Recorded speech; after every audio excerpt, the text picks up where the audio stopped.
વિદ્યાર્થી મિત્રો, બહુ જ અગત્યના ટૉપિક તરફ જવાનો છે અને તમારે સમજવાનો છે અને ધ્યાન રાખવાનો છે.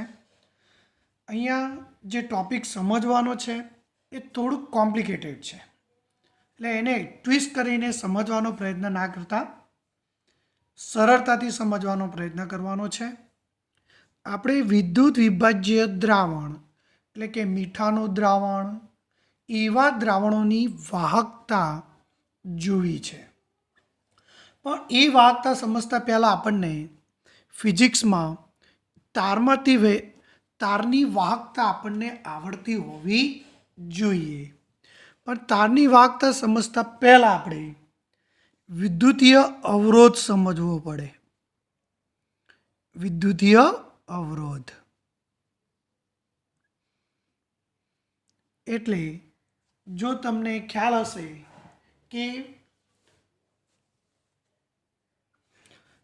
અવરોધ આર, આપણે સૂત્ર પણ આગળ ભણી ગયેલા છે કે વાહક તારનો આ એક વાહક તાર છે, એનો અવરોધ આર વાહક તારની લંબાઈના સમપ્રમાણમાં અને વાહક તારના આડછેદના વ્યસ્ત પ્રમાણમાં હોય છે. વાહક તારનો અવરોધ વાહક તારની લંબાઈના સમપ્રમાણમાં અને વાહક તારના આડછેદના ક્ષેત્રફળ, એટલે કોઈ પણ તાર હોય આમ એ ગોલ હોય એટલે વર્તુળાકાર ક્ષેત્રફળ થાય કે ના થાય? આ વર્તુળ બને તો એના પરથી વર્તુળાકાર ક્ષેત્રફળ બને, જેને આપણે કહીશું એ. તો વાહકતાનો અવરોધ તે વાહકતાની લંબાઈના સમપ્રમાણમાં અને આડછેદના વ્યસ્ત પ્રમાણમાં હોય છે. આર અવરોધ થયો, ચલે છે કાઢી નાખો એટલે પી મૂકીશું, L/A. આર અવરોધ છે, અવરોધનો એકમ ઓમ. જો તમને ખ્યાલ હોય તો પીને આપણે પ્રતિરોધકતા કહીશું. પી એટલે પ્રતિરોધકતા, જેને આપણે પાછળથી અવરોધકતા તરીકે પણ ઓળખવામાં આવે છે. અવરોધકતા. પી એટલે અવરોધકતા, આર એટલે અવરોધ, પી એટલે અવરોધકતા. તો પીનું સૂત્ર કરવું હોય અવરોધકતા માટેનું તો RA/L આવશે. તો અવરોધકતા માટેનું સૂત્ર બન્યું કયું? RA/L. અવરોધકતા અથવા પ્રતિરોધકતા. હવે પ્રતિરોધકતાનો એકમ જોવો છે આપણે. એકમ શું થાય? તો જુઓ, આરનો એકમ ઓમ, ક્ષેત્રફળનો એકમ મીટર સ્ક્વેર, લંબાઈ મીટર. ઉડી જશે તો અવરોધકતાનો એકમ શું આવશે? પીનો એકમ ઓમ મીટર છે. અથવા નાનો એકમ શું થશે? નાનો એકમ તો મીટરના સેન્ટીમીટર કરવા પડે. તો મીટરના સેન્ટીમીટર કરવા હોય હવે તમને ખ્યાલ છે તો આનો બીજો એકમ શું થશે? 1 મીટર બરાબર 100 સેન્ટીમીટર. તો મીટરના સેન્ટીમીટર કરવા શું કરવું પડે? 100 ગુણીશું તો 100 ગુણો તો 100 ઓમ સેન્ટીમીટર. એટલે તમે ધ્યાન રાખવાનું છે, અવરોધકતાનો એકમ શું થશે? ધકતા પીનો એકમ ઓમ મીટર અથવા ઓમ સેન્ટીમીટર છે. એટલે કે 1 ઓમ મીટર બરાબર 100 ઓમ સેન્ટીમીટર થશે. તો આ રીતે સમજી શકાય. હવે ઉલટું સમજવું હોય કે 1 ઓમ સેન્ટીમીટર બરાબર શું થશે? 100 ભાગાકારમાં લઈ જાઓ તો 1/100 ઓમ મીટર, એટલે કે 0.01 ઓમ મીટર થાય. એટલે આ વચ્ચેનો સંબંધ દર્શાવતું સૂત્ર છે. તો આ રીતે આપણે એની અવરોધકતા પી માપી શકાય. એટલે આર એટલે અવરોધ, પી એટલે અવરોધકતા. હવે એના પરથી આપણે વાહકતાની જોવાની છે.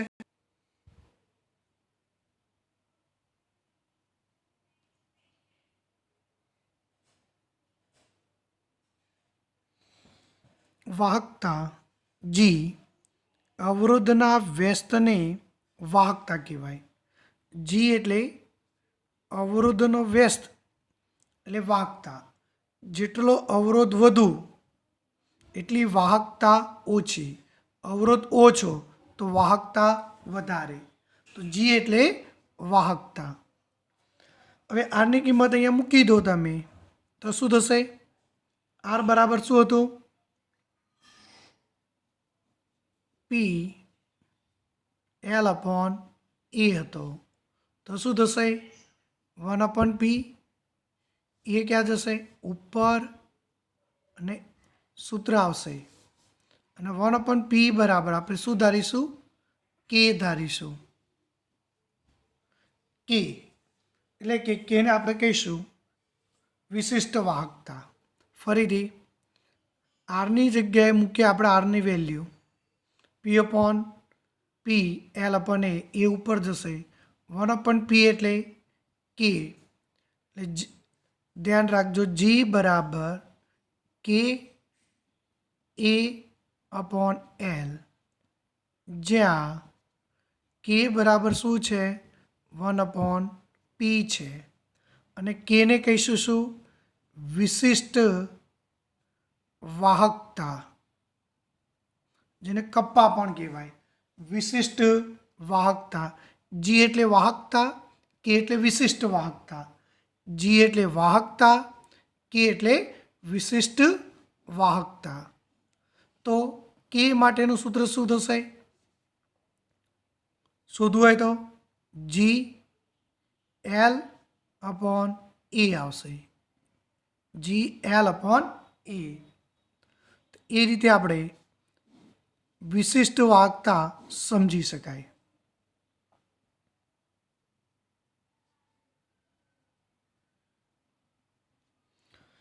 વિશિષ્ટ વાહકતાને હવે આપણે બીજી રીતે સમજીશું.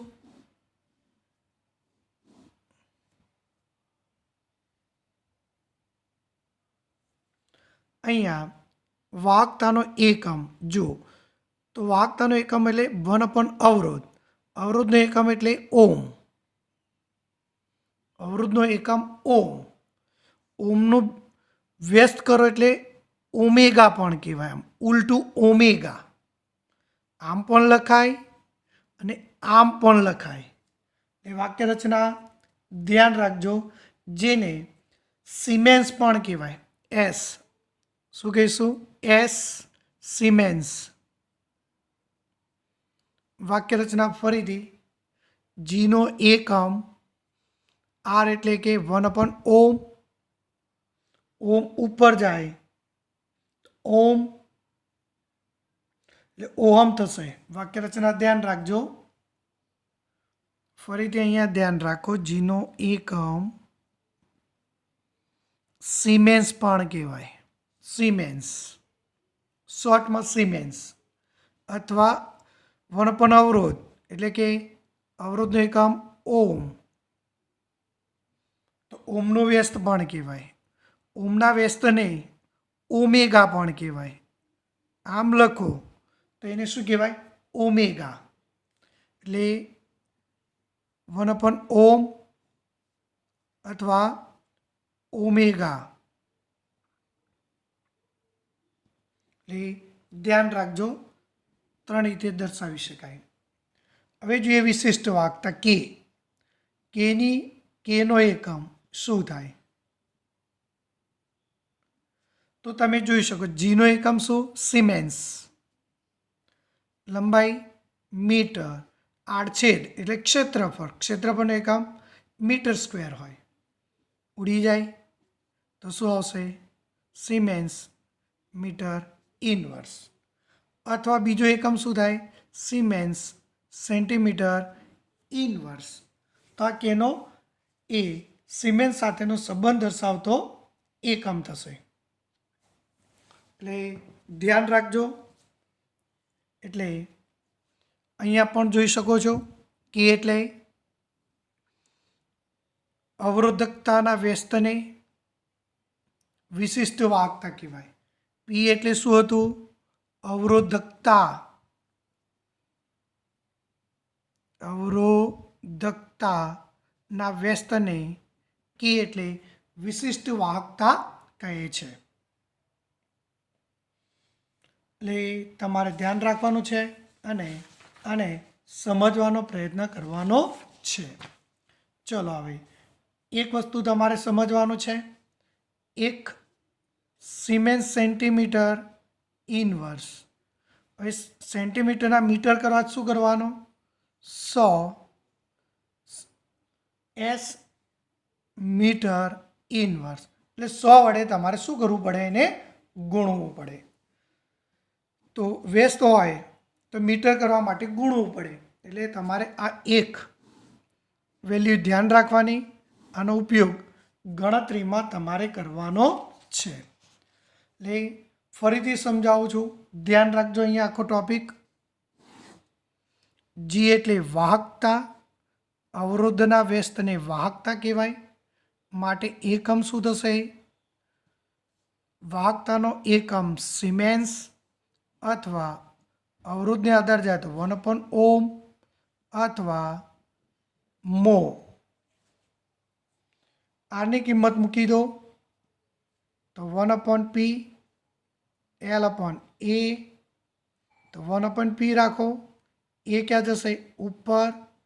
L 1/P એટલે એને કે ધારી લઈએ તો A/L થશે. જી માટેનું જો.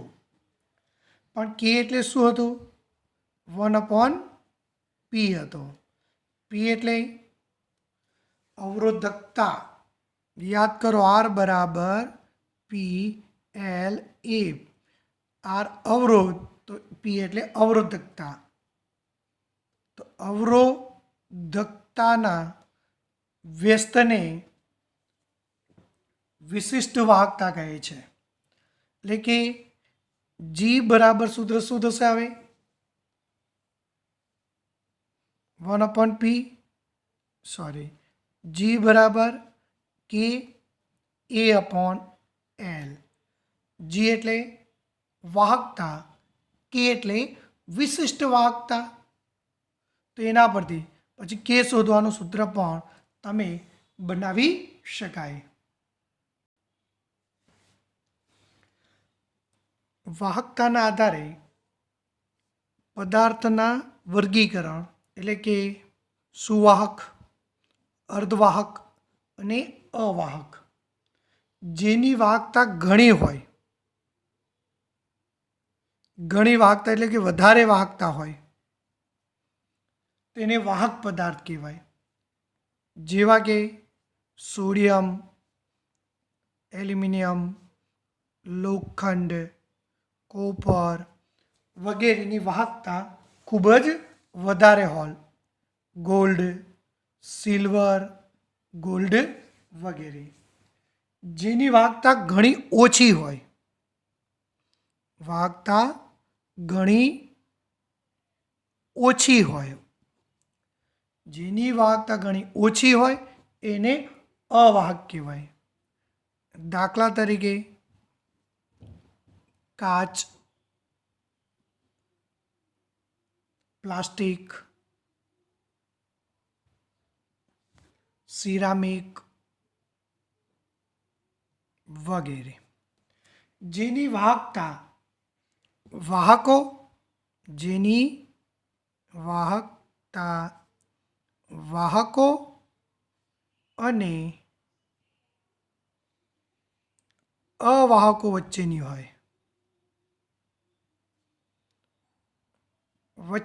હોય એને અર્ધવાહકો કહેવાય. દાખલા તરીકે સિલિકોન, જર્મેનિયમ અને કોપર ઓક્સાઇડ. તો એ વાહકતાને સમજવા માટે તમારે ધ્યાન રાખવાનું છે. જોઈએ અહીંયા આ ધાતુઓ થયા, એ રીતે અધાતુ પણ એવા છે કે જે વાહક તરીકે કામ કરે છે. કાર્બન બ્લેક અથવા ગ્રેફાઇટ. આ ઉપરાંત કેટલાક પોલિમર આયોડિનમાં બનાવેલ પોલી એસિટિલિન, આયોડિનમાં બનાવેલો પોલી એસિટિલિન અથવા પોલી એનિલિન અને પોલી પાયરોલ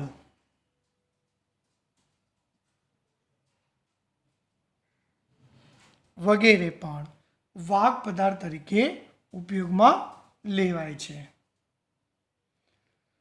કોપર તમે ચોપડીમાં પણ જોઈ શકો છો અને એને સરળતાથી સમજી પણ શકાય. તમે જોઈ શકો છો અહીંયા જુદા જુદા પદાર્થોની વાહકતા આપી છે. આને વાહક પદાર્થ કહેવાય કે જેની વાહકતા આટલી છે, જોઈ શકો છો. અવાહકો એટલે કે -16, -18, બરાબર -5, એ બધાને શું કહેવાય? અવાહકો કહેવાય. અર્ધવાહક એટલે વચ્ચેની હોય, 10⁻⁷, 10⁻², અર્ધવાહકો કહેવાય. તો આ રીતે આપણે એમની વાહકતા જોઈ શકાય છે. કાચની કેટલી? તો 1 × 10⁻16. ટેફલોનની કેટલી? 1 × 10⁻18. ટેફલોન એટલે એક પ્રકારનું પ્લાસ્ટિક છે. તો આ રીતે જર્મેનિયમની 2 વાહકતાઓ જોઈ શકાય. તો 3 પ્રકાર: વાહકો,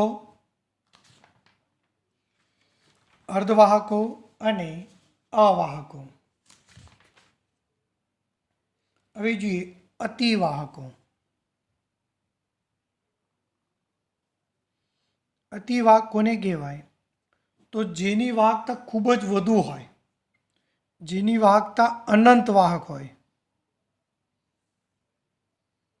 એને અતિવાહકો કહેવાય. એટલે કે જે પદાર્થનો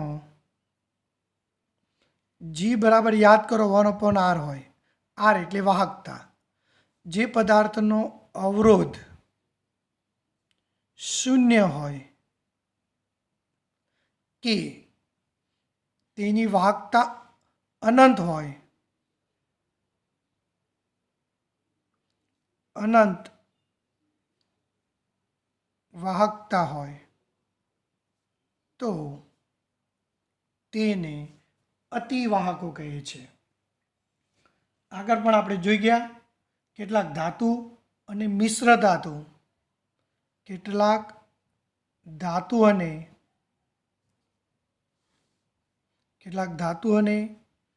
મિશ્ર ધાતુ એ 0 થી 15 કેલ્વિન તાપમાને અતિ વાહક તરીકે જણાય છે. એટલે કે જે ધાતુ હતા આપણે અહીંયા, ધાતુ અને મિશ્ર ધાતુ, એવા જે વાહક જે છે એ 0થી 15 કેલ્વિન તાપમાને અતિવાહક તરીકે જાણીતા છે.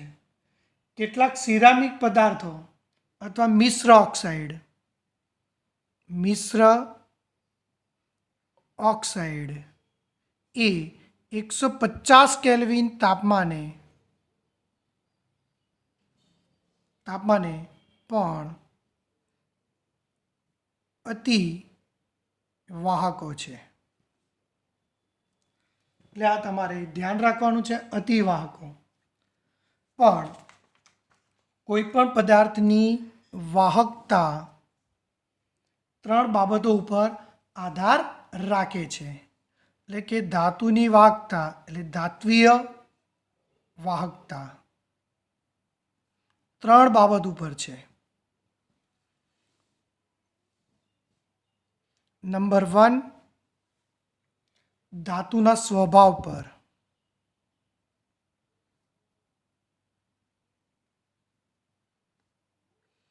અને તેના બંધારણ ઉપર. જો ગોલ્ડનું બંધારણ જુદું છે, સિલ્વરનું બંધારણ જુદું છે, માટે એમની વાહકતા પણ જુદી છે. નંબર 2 સંયોજકતા ઇલેક્ટ્રોનની સંખ્યા ઉપર, સંયોજકતા ઇલેક્ટ્રોનની સંખ્યા પર. એટલે એલ્યુમિનિયમ હોય તો એની બાહ્યતમ કક્ષામાં 3 ઇલેક્ટ્રોન, સોડિયમ હોય તો 1 ઇલેક્ટ્રોન. તો આ જે છે એને સંયોજકતા ઇલેક્ટ્રોન કહેવાય. એટલે કે એમની સંખ્યા ઉપર પણ આધાર રાખે છે. ત્રીજું તાપમાન પર, એટલે કે તાપમાન વધે તો વાહકતા ઘટે છે. ધાતુ માટે ધ્યાન રાખવાનું છે, તાપમાન વધશે તો વાહકતા વધશે, પણ ધાત્વીય વાહકતાને ઇલેક્ટ્રોનીય વાહકતા તરીકે પણ ઓળખવામાં આવે છે. પણ આપણે આ વાત કરી ધાતુઓ માટે, પણ આપણે વાત કરવાની છે આયનીય વાહકતા, આયનો માટે. કોઈ પાણીમાં મીઠું નાખો તો આયન ઉત્પન્ન કરે, એની વાહકતાની આપણે વાત કરવાની છે. તો એ જોઈએ આપણે. આયનીય વાહકતા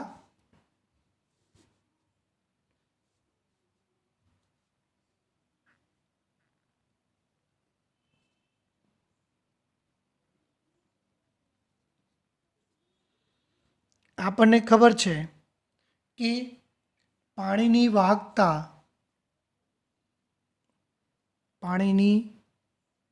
વાહકતા ઘણી ઓછી છે.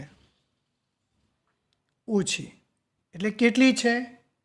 તો 3.5 ગુણ્યા 10⁻5 સિમેન્સ સેન્ટીમીટર્સ ઇનવર્સ જેટલી છે. જો કેટલી બધી ઓછી, 10⁻5 જેટલી. એટલે આને અવાહક કહેવાય. એટલે કહે છે કે પાણી અવાહક છે. પણ એ જ પાણીમાં વિદ્યુત વિભાજ્ય નાખો, એટલે કે NaCl જેવા કોઈ પણ વિદ્યુત વિભાજ્ય નાખો તો શું થશે? અંદર વિદ્યુત વિભાજ્ય નાખો એટલે એમાંથી આયન છૂટા પડે, Na+Cl-.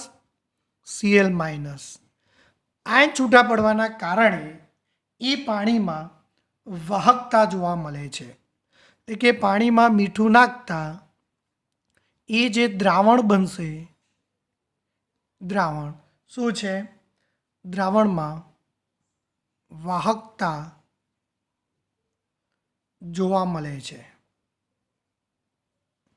મીઠું નાખશો તો એ દ્રાવણ સુવાહક થઈ જશે, એટલે કે વિદ્યુતનું વહન કરશે. અને વિદ્યુતનું વહન કરે માટે એ વાહકતાને આપણે નામ આપ્યું પાણીમાં, એટલે કે દ્રાવણમાં જે વાહકતા છે એ કોના કારણે છે? આયનોના કારણે છે. આયન, ધન આયન અને ઋણ આયનના કારણે છે. માટે એનું નામ આપ્યું આયનીય વાહકતા. માટે આનું નામ આપ્યું આયનીય વાહકતા. આયનીય વાહકતા કઈ કઈ બાબત ઉપર આધાર રાખે છે એ જોઈએ. પહેલું જોઈએ ઉમેરેલા વિદ્યુત વિભાજ્યના સ્વભાવ પર.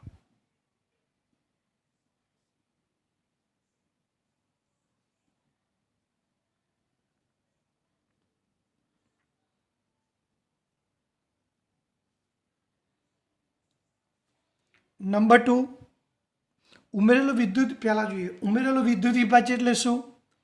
NaCl નાખો તો વધુ ઘટકો છૂટા પડે. NaCl ઝડપથી છૂટો પડે એની વાહકતા વધારે હોય.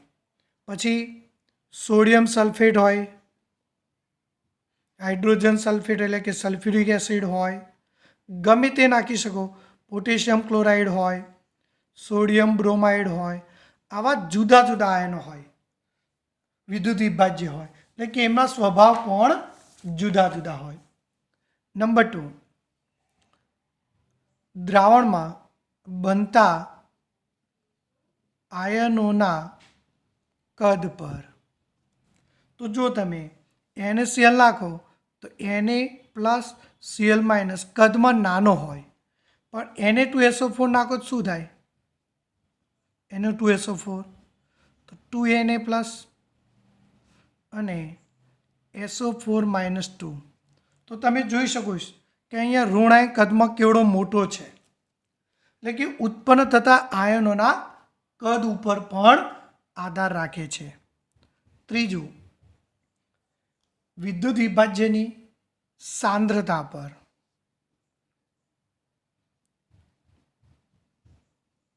વિદ્યુત વિભાજ્ય દ્રાવણની સાંદ્રતા પર. ચોથું જોઈએ દ્રાવકના સ્વભાવ પર. દ્રાવકનો સ્વભાવ એટલે કે દ્રાવક તરીકે પાણી પણ હોય, આલ્કોહોલ પણ હોય, કેરોસીન પણ હોય, પેટ્રોલ પણ, કોઈ પણ દ્રાવક હોઈ શકે. એટલે એમનો સ્વભાવ પર અને તેની સ્નિગ્ધતા પર આધાર રાખે છે. અને પાંચમો છે તાપમાન પર. અહીંયા તાપમાન વધે તો વાહકતા વધે છે. એટલે તમારે ધ્યાન રાખવાનું છે અને સમજવાનું છે.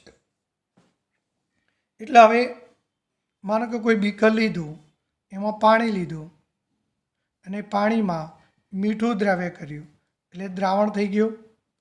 હવે આ દ્રાવણની વાહકતા આપણે માપવા માટેનું વાહકતા, તેનો અવરોધ, એની ચર્ચા આપણે કરવાની છે. અત્યાર સુધી ઉપર શું કર્યું? આપણે ધાતુ માટેની વાત કરી. તો ધાતુ માટે સૂત્ર હતું કે અવરોધ એટલે PL/A, G બરાબર એ જે હતું 1/ અવરોધ. તો એ રીતે જ અહીંયા પણ એ દ્રાવણ માટેની વાહકતા અને અવરોધકતાની ચર્ચા આપણે કરીશું અને એને આપણે સમજવાનું છે.